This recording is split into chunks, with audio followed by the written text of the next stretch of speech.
All right, my name is Kimberly Collins. I'm going to be talking to you today about object-relational mapping.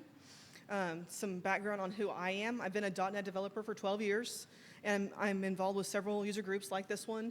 A couple others that y'all might be interested in are OKC Sharp, OKC SQL. Those are sort of related to what I'm talking about today. Free Code Camp OKC just met, and a few others that if you want to know any more about, I can tell you about after the meetup. But what I want to talk to you about is the why, what, and how of object-relational mapping. So first, we'll talk about why this is something you might want to learn about. Basically, it's data access. And anytime you have an application that needs to talk to a database in order to display that information to the user or to save the user's interactions with that data, you need to be thinking about data access. How are we going to talk between our application and the database? And what we call that is CRUD. It stands for create, read, update, and delete. Those are the 4 different ways that you can interact with the data in the database. So first of all, there's reading, just pulling data out. Creating is inserting new data. Updating is modifying existing data, and then deleting deleting data is an option also. So CRUD, that's it's kind of a funny name, but that's what we use to describe that type of work. So some issues with CRUD, it's secondary to the problems that we're trying to solve. So when we're creating an application, we're doing that for some business need or to solve some problem, and the problems of CRUD are sort of secondary and not as important.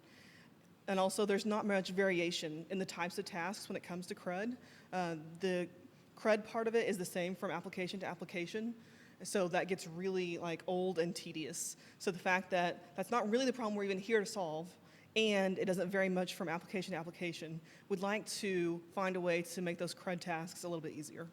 So that's the benefit of object-relational mapping. It provides us some data access. It removes some of that tedium of CRUD development, and that allows us to focus on the problems that we're trying to solve as opposed to figuring out how to connect to the database, how to issue commands to the database, how to pull data back.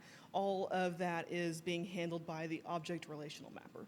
So that gives you a little bit of explanation of why we care about this, and especially if you're coming to this as a new developer, as a front-end developer, the whole world of the back-end and database might feel intimidating at first, and so I feel like an ORM, Object-Relational Mapper, kind of helps you sort of bridge that gap from where you are in the front end to how we're going to talk to the database. So that's a little bit about why this is important to learn. So next, let's talk about what object-relational mapping is. It's mapping between objects that are in your application code and relationships that are in the database. So object-relational mapping between your code that you're writing that is probably object-oriented. If you're doing something like JavaScript or C#, you have objects in your code, but the database might look totally different in terms of structure of the data. We want the database to be normalized, and that's coming to it as an object-oriented developer, that can be sort of intimidating in sort of this other world. And so what's great about the ORM is that it maps those two together. So a table in the database is a class in your application. A column is mapped to a property. And then a row in the table is a particular object that you're dealing with in your code. So that's the idea of an ORM, is bridging this gap between object-oriented application code and the normalized tables in your database. So some examples of ORM tools. These are a few that I had heard of. The only one that I've used on this list is Indie Framework. Since I'm a .NET developer, I've heard of the rest of these. If you are more of a JavaScript person, you might check out some of these others listed. But the one I want to talk to you about today is Indie Framework. So in .NET, we have a few different ways of accessing data. Sort of the old non-ORM style is called ADO.NET data providers. I'll show you an example of that. And then we have a couple of ORM tools from Microsoft. There was Link to SQL, but that's essentially outdated now, so don't worry too much about it. But the one that Microsoft provides is Indie Framework, and again, that's what I'll show you in a minute. So that's a little bit about what an ORM is. So we talked about why it's important, a little bit about what it is, and so now I'll show you some examples. We're going to be connecting to a database called AdventureWorks 2016. I just Googled that and downloaded it and set up in my SQL server, which is not really part of this talk and might sound a little overwhelming at this point. So just assume that you have a database set up and you're wanting to talk to it. I'll show you an example of using ADO.NET data providers to do that, and then show you any framework code, and you'll see how much better it is. So this is the ADO.NET.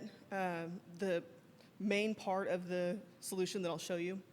But this is what is really not great about the non-ORM version. You've got a string, so this sort of pink color is the query that we're wanting to send to the database, and we're writing that in SQL code. So if you are new to development and you're not familiar with SQL code, this might feel overwhelming just because of that, if you're not used to reading SQL. And then what's disgusting about this is there's no auto-completion if you're used to that in C#, or it's just really prone to failure from typos because there's no compile time checking on your string. And by the way, I didn't write this. This is an example that I got from the Microsoft Docs.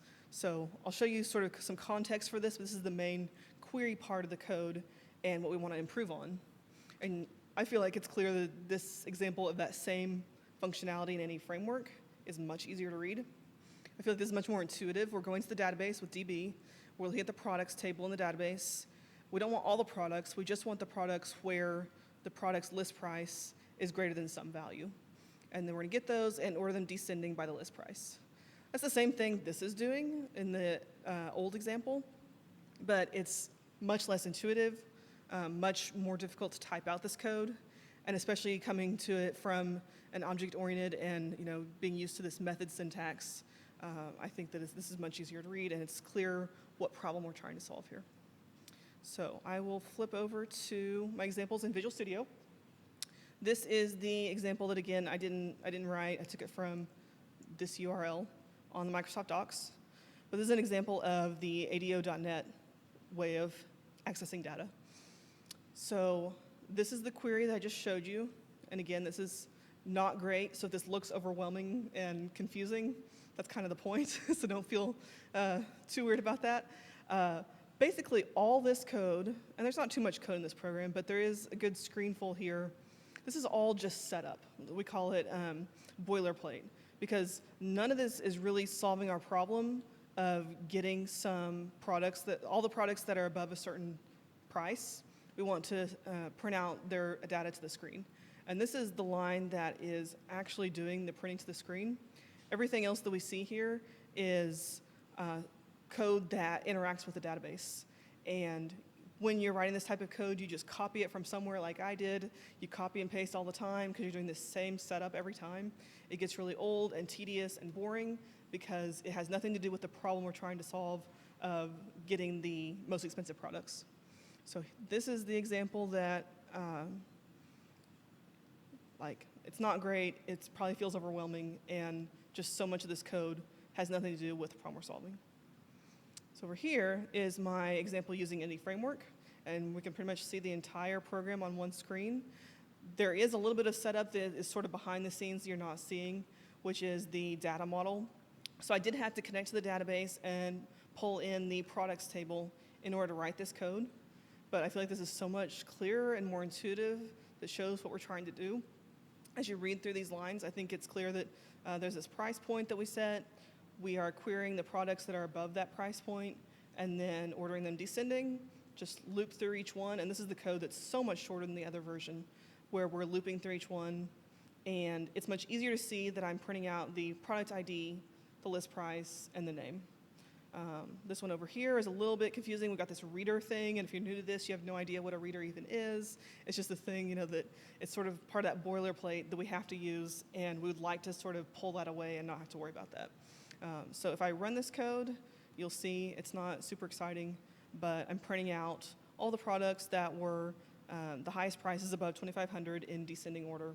So I don't know if it's super easy to read, but that wasn't really the point. The point is, I think especially if I could show these two next to each other, you might see how much clearer the indie framework version is. It's much more, I think, especially if we compare the string, which is just terrible to maintain, versus the more of an object-oriented field. This is called link syntax, and it's not unique to any framework. You'll be using that throughout your .NET code, and so this is just much more intuitive and familiar feeling syntax, as opposed to this other stuff, the SQL connection and the command and the parameters and all that you would like to just pull out and not really mess with. So those are the benefits of an ORM. So this is something that you're interested in learning more about. I've got some resources that I would recommend. The first one is lynda.com. If you don't have a Metropolitan Library System card, go get one, and then you can access the Lynda courses for free. And they have tons of stuff, not even just on tech, but all sorts of courses. And some of them are really good, and that'll give you a good start on learning whatever you want to learn. Another place where I learned some of these things was on pluralsight.com, and that is a paid subscription. So if you're interested in learning more, that'd be a good place to go, but keep in mind that it's not going to be free. There's a monthly subscription charge, so you might just want to sign up for a few months and learn a bunch of stuff. But then the way you're really going to learn this is choose your favorite language, go find the most common ORM for the language you use, and then go through a tutorial for that. And that's hands-on how you're really going to learn these things instead of just watching courses or watching my talk. So those are the resources I would recommend if this is something you want to learn more about. Another great resource is Slack. Caitlin was mentioning this earlier. Techlahoma has a Slack workspace with lots of different channels. You can sign up at slack.techlahoma.org. There's a code of conduct and all sorts of more information at techlahoma.org/spaces. We have a channel for our group that's private, so you'll need to request an invite from one of us to get into the She Codes channel. But the channels that are most relevant to what I talked about today are the OKC Sharp channel, OKC SQL. Those are two groups that I'm involved with that are relevant for the .NET side and for the database side. And there's a databases channel. So that's where you could ask more questions about the data side of this. And then my username in Slack is Kimberly Collins. So if you have questions, you can message me there. And then I think we'll also have an informal Q&A time after this where y'all can ask me more questions in person. Do you have any questions right now? No questions? Yeah, we can go over more of the details afterwards, after the stream. So that's really all I had for today. I can maybe go back up to the list of groups. The SQL group is meeting tomorrow evening, so that would be a good one to check out if you can make it. Free Code Camp OKC is here practically every Sunday. We're going to have Hack Night the first Tuesday of the month. So all these would be great places to learn more, and then again, Slack is the one that I would recommend the most.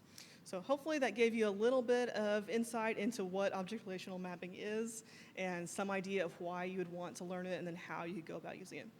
So if there are no questions, that's all I've got for today. Thanks.